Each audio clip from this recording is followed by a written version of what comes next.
News. Janasena ఆవిర్భావ దినోత్సవ వేడుకలు విజయవంతం చేద్దాం. శృంగారకోట నియోజకవర్గం జనసేన పార్టీ ఇన్ఛార్జ్ ఒబ్బిన సత్యనారాయణ కొత్తవలస మండల నాయకులు యువతతో కలిసి చలో పిఠాపురం పోస్టర్ను ఆవిష్కరించిన జనసేన నేత ఒబ్బిన సత్యనారాయణ, పిల్ల రామదుర్గ.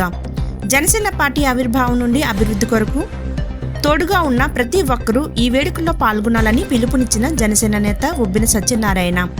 మార్చి 14న పిఠాపురం చిత్రాల్లో జరగనున్న జనసేన 12వ ఆవిర్భావ సభ చరిత్రలో నిలిచిపోతుందని, జనసేన పార్టీ ఆవిర్భావం నుండి అభివృద్ధి వరకు తోడుగా ఉన్న ప్రతి ఒక్కరూ ఈ వేడుకల్లో పాల్గొని ఆవిర్భావ దినోత్సవ వేడుకలు విజయవంతం చేయాలని ఒబ్బిన సత్యనారాయణ అన్నారు. ఈ కార్యక్రమంలో కొత్తవలస మండల నాయకులు పిల్ల రామదుర్గ, కొత్తవలస మండల అధ్యక్షులు గాలి అప్పారావు, జిల్లా ప్రచార కార్యదర్శి మల్లువలస శ్రీను, కొత్తవలస మండల ప్రధాన కార్యదర్శులు రామదాస్ కాశీ, బంధం సత్యనారాయణ, కార్యదర్శి అంగి కోటేశ్వరరావు, జిన్నాల శ్రీను, గొంప అప్పలనాయుడు, నాగేష్, జన సైనికులు, యువత తదితరులు పాల్గొన్నారు. జై జనసేన. నేను పిల్ల రామదుర్గ, కొత్తవలస మండల నాయకుడిగా వర్క్ చేస్తున్నాం. మరి రానున్న మార్చి 14న మన పార్టీ ఆవిర్భావ దినోత్సవం పిఠాపురంలో ఘనంగా నిర్వహించుకున్నాం కాబట్టి మన ఆ రోజున మన మండల అలాగే నియోజకవర్గం తాలూకా జన సైనికులు, వీర మహిళలు అందరూ కూడా, ప్రజలు కూడా 50 మంది వచ్చి ఈ యొక్క కార్యక్రమాన్ని జయప్రదం చేయాల్సింది కోరుతున్నాం. అలాగే ఈరోజు మా నియోజకవర్గ శృంగారపురం నియోజకవర్గం జనసేన పార్టీ ఇన్ఛార్జ్గా పనిచేస్తున్న శ్రీ ఒబ్బిన సత్యనారాయణ చేతుల మీదుగా చలో పిఠాపురం అని ఈ యొక్క పోస్టర్ని రిలీజ్ చేయడం జరిగింది కొత్తవలస మండలంలో. ఈ యొక్క పోస్టర్లో మరి ఇది ఒక పిలుపుగా భావించి ప్రత్యేకంగా ప్రతి ఒక్క కార్యకర్త, ప్రతి ఒక్క జన సైనికుల వీరమహిళలు కూడా ఇది ఒక పర్సనల్ ఇన్విటేషన్గా భావించి ప్రతి ఒక్కరు కూడా ఈ యొక్క కార్యక్రమాన్ని జయప్రదం చేయాల్సింది కోరుతున్నాం. జై జనసేన. జై జనసేన. అందరికీ నమస్కారం.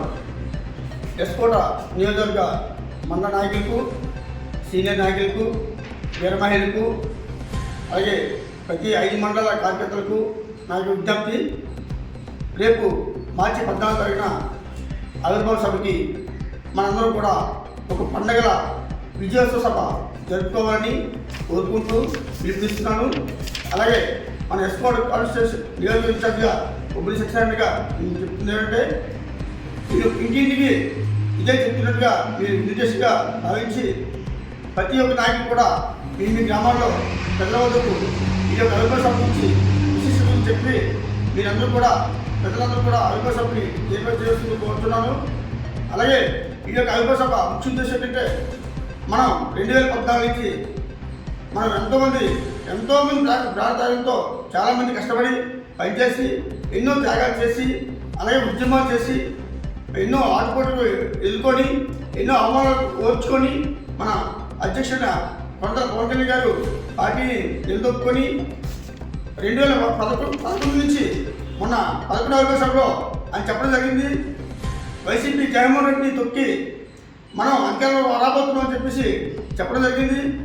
అదే ఆ మాట ప్రకారంగా ఈవేళ 21 సీట్లకి 21 గెలుచుకొని, అలాగే 2 ఎంపీ సీట్లు గెలుచుకొని, అలాగే 2 ఎంపీలు 2 ఎమ్మెల్సీ కూడా సీట్లు గెలుచుకొని మనం ఈరోజు ప్రపంచంలోనే 100% స్ట్రైక్ రేట్తో మన పార్టీని ముందుకు తీసుకెళ్తున్నాం. కాబట్టి మనందరం కూడా అటువంటి పవన్ కళ్యాణ్ గారికి, మన అధ్యక్షుల వారికి సపోర్ట్గా ఉంటూ ఈ యొక్క ఆవిర్భావ సభని ఒక విజయోత్సవ సభగా చేసుకుంటామని కోరుకుంటూ సెలవు తీసుకుంటున్నాను. జై జనసేన. జై జనసేన. పవన్ కళ్యాణ్ నాయకత్వం. పవన్ కళ్యాణ్ నాయకత్వం. జై జనసేన. జై జనసేన. చలో పిఠాపురం. చలో పిఠాపురం. చలో పిఠాపురం. జై జనసేన. జై జనసేన. జై పవన్ కళ్యాణ్. జై పవన్ కళ్యాణ్. పవన్ కళ్యాణ్ నాయకత్వం. పవన్ కళ్యాణ్ నాయకత్వం. పవన్ కళ్యాణ్ నాయకత్వం.